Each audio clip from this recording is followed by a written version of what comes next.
नमस्कार प्रिय दर्शक बंधु, सिद्धार्थ भक्ति निवेदित अभिनव कार्यक्रम काव्य रस को आपण मानक स्वागत।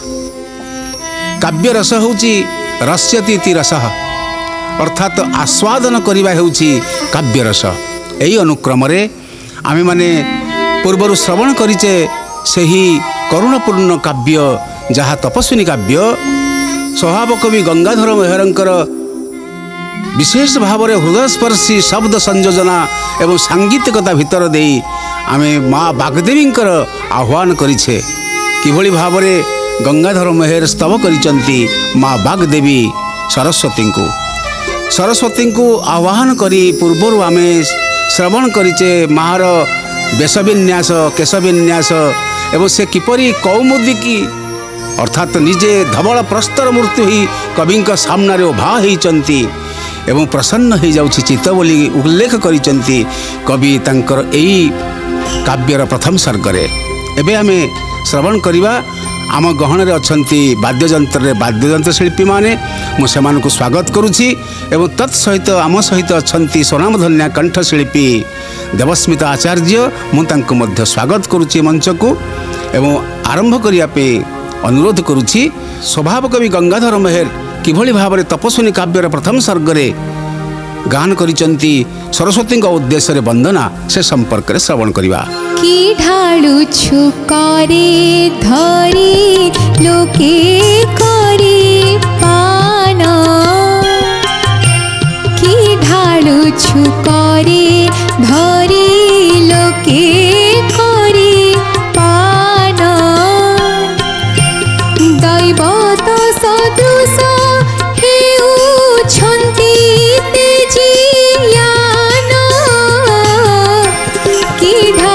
छुकारे धरी लोके करी पान की मंत्र देउछु पुणी बाछी बाछी लोक की मंत्र देउछु पुणी बाछी बाछी लोक तमना से सृजु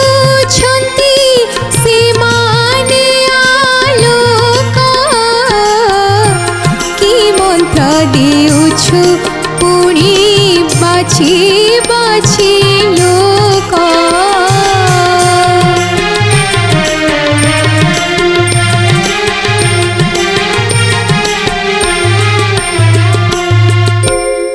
की ढालुछु करे धरी लोके करी पान आउ दैवत सदृश हेउछंती तेजियान। ढालिबा कहिले अजाड़ी दबा एवं माँ सरस्वती जो ढालुचंती तांकर अमीय किरण ढालुचंती जो अमीय किरण ढालुचंती ताहा द्वारा लोके लोके कहले आज्ञा दुईटी उत्तर गोटे होची लोकमानंकु आ गोटे होची लोके कहले माँ सरस्वती बागवादिनी जो लोकरे अवस्थान करिचंती ब्रह्मलोक रे आउ कवि गंगाधर मेहर सम्मुखरे सही कौमुदी सदृश धवल प्रस्तर मूर्ति परी माँ सरस्वती को जो आवाहन करिचंती तांकर दैवत गुण प्रकाश करी कहउचंती माँ स्वलोक भूलोक भुवलोक महलोक जनलोक और तपलोक यही समस्त लोक को आपण मध्य उद्भासित करुचंती माँ। तेणु समस्ते सबु लोक दैवत हो जाउचंती। दैवत कहिले देवता सदृश समस्ते तेजियान केवल होउनाहंती शक्तिमय होउचंती दैवत होउचंती समस्ते तेजियान हवा सहित जो देवोपम गुण आधार करुचंती सेही तेजियान गुण आपण वितरण करुचंती माँ। पुणी कहिले की मंत्र देइछु पुणी बाछी बाछी लोक और तम नासी सृजुचंती सेमाने आलोक। एठी तम कहले मध्य दुईटी अर्थ गोटे तम कहले अंधार आ गोटे तम कहले एठी क्रोध। तेबे माँ को पाखरे यही निवेदन रखिचंती कवि माँ तुम पाखरु एभली की मंत्र निनादित हेउछि जो मंत्र कौन करिछि ना व्यक्ति मानकु चारिखानी जीव को अर्थात अंडज एवं उद्भिदज तथा स्वेदज एवं जोनिज अर्थात मनुष्य सकल को आपण किभली भाव तेजियान करिसंती। अपर पार्श्वरे लोक कहले भूलोक भुवलोक महलोक जनलोक तपलोक सत्यलोक ए जो सप्त लोक को अर्थात भूलोक ठारू ऊर्ध्वायित उपरस्तर पर्यंत आपण की मंत्र पाठ करुचंती माँ सबु लोक उद्भासित तेजियान विकसित हो उठिचंती एवं समस्तंक पाखरु तम कहले अंधार हटि जाइछि समस्ते कौमुदकी परि हेइ जाइछंती तम नासी सृजुचंती समस्ते ग्रह उपग्रह तारकादि समस्ते आलोक वितरण करुचंती माँ तेणु एठी कवि अत्यंत प्रिय एवं अत्यंत आह्लादित ही कहउचंती माँ आपण प्रकाशमान ग्रह लोक को सब लोक को आपण तेजियान करिचंती आपणक बलरे समस्ते व्यक्ति माने एवं तत्सहित ग्रह उपग्रह मध्य तेजियान हो उठिचंती। माँ सरस्वती होउचंती विद्यादात्री माँ बांगमयी माँकर ए विद्या द्वारा ज्ञान द्वारा ए लोकमानक पाखरु अज्ञान अंधकार दूर हो जाउछि आ अज्ञान अंधकार दूर हवा फलरे समस्ते तेजियान हो उठिचंती। एबे आसंतु आमे शुणिबा पुणी कौन कवि स्तुति करिचंती से स्तुति भितरे क्यों कथा कहिचंती। पदांकित फुटी अछि श्वेता सत दला पदांकित फुटी अछि श्वेता सत दला कौमुदी बोलिबा तेणु नहुछि सफल पदांकित फुटी अछि श्वेता सत दला पदांकित फुटी अछि श्वेत सतदल कौमुदी बोलिबा तेणु नहुछि सफल। श्वेत कहिले धवल एवं सतदल कहिले पद्म अर्थात धला पद्म माँ पादरे फुटी बा मार पाद प्रतीयमान होउछि माँ पाद होउछि श्वेत सतदल सदृश। कवि जो वर्णना करिचंती या भितर से कौमुदी बोली कही जो कथाटी कहिचंती सफल हेउ नाही बोली यह एपरि मध्य भाव संपेदन करुछि जे जेतेबेले सतदल पद्म प्रस्फुटित होउछि सतदल पद्म सहित चंद्रमांकर तुलना करने संभव होना कारण कई फूल सहित सूर्यंकर संबंध एइथिपाई कवि तुलना करिचंती माँ आपणकर पादरे सतदल फुटिचंती आउ कौमुदी कहिबार कौनसी प्रयोजन नाही। एबे आसंतु शुणिबा आगकू किभली भावरे कवि पुणी वर्णना करिचंती तांका जीवन संपर्क रे। दरिद्रता पंक पूर्ण मो जीवन सर दरिद्रता पंक पूर्ण मो जीवन सर जंजाल जलद जलिया बिलौदर दरिद्रता पंक पूर्ण मो जीवन सर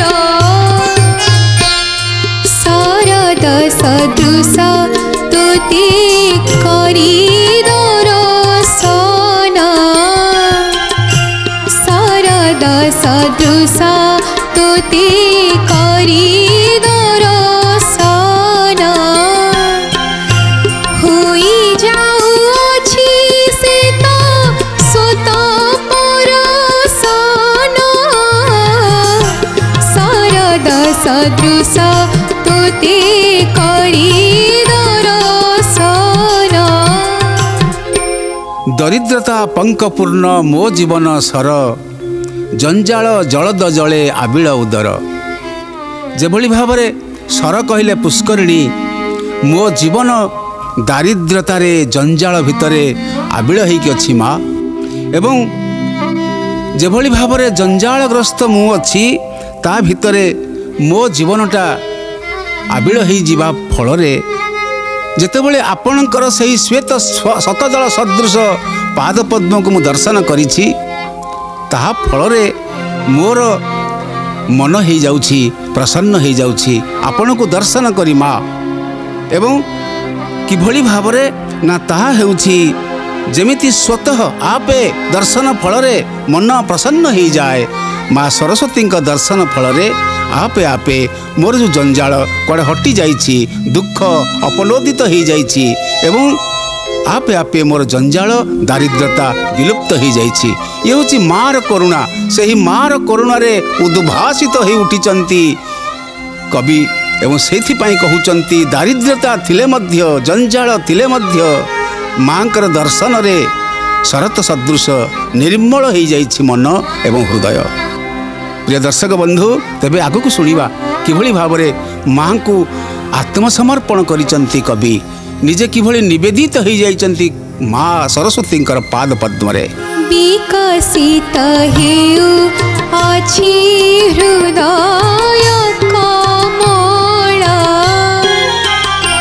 विकसित हेउ अछि हृदय कमल सती की पाइला देवी तो पाद संबल विकसित हेउ अछि हृदय कमल पयर परसि प्राण हेलाणी मोहित पयर परसि प्राण हेलाणी मोहित इच्छा मोते कर जहाँ विचारु पिहित पयर परसि प्राण हेलाणी मोहित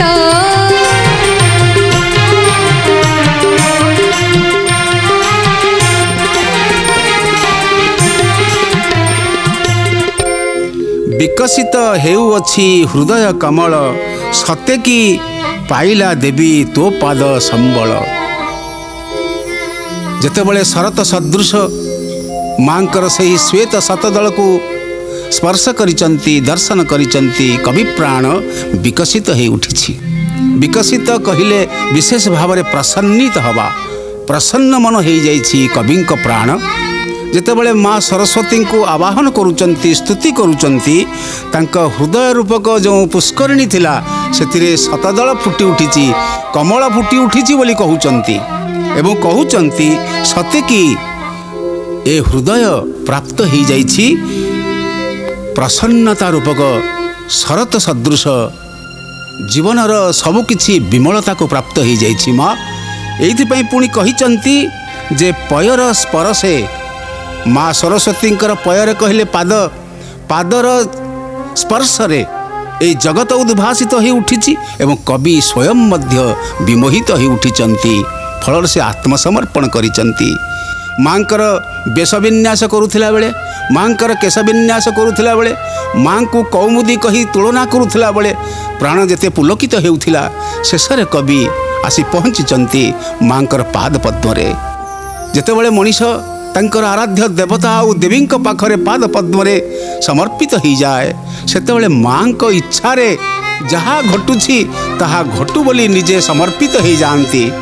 मोर किछि संबल नाही माँ मु किछि इच्छा करू नाही माँ आपणकर इच्छा इच्छा मते कर जहाँ विचारु विहित। माँ मो प्रार्थना करुछि आपणकर पाद पंकज रे मते जहाँ प्रदान करिवा कथा आपण प्रदान करंतु आपणकर जहाँ भावुचंती विहित बोली मो पाई सही विहित व्यवस्था आपण करंतु। ए भली कथा कही कवि प्राण संपूर्ण भाव में सरस्वती माँकर सही विद्यादात्री माँ पाद पद्म रे समर्पित हो जाइचंती कवि प्राण। तेबे आगो को आमे आसंतु सुनिबा किभली भाव में विषय वस्तु भितर प्रवेश होईची। एबे मु अनुरोध करी निश्चित भाव में आपण माने श्रवण करिवे प्रतीक्षा करिथिबे ए तपस्विनी काव्य रे किभली भाव में विषय वस्तु भितर प्रवेश करा जाइछि। आसतु श्रवण करवा विषय वस्तु भितर कवि स्वभाव कवि गंगाधर मेहर किभली विषय वस्तुर तर्जमा करिसंती। वाल्मीकि आश्रम को धाई अछि मन करबाकु निर्वासिता सीतांकु दर्शन। वाल्मीकि आश्रम को धाई अछि मन करबाकु निर्वासिता सीतांकु दर्शन। किमन्ते से कले जिन्न हृदय शिवन किमन्ते से कले जिन्न हृदय शिवन काहा संगे किमन्ते बा चापिले जीवन।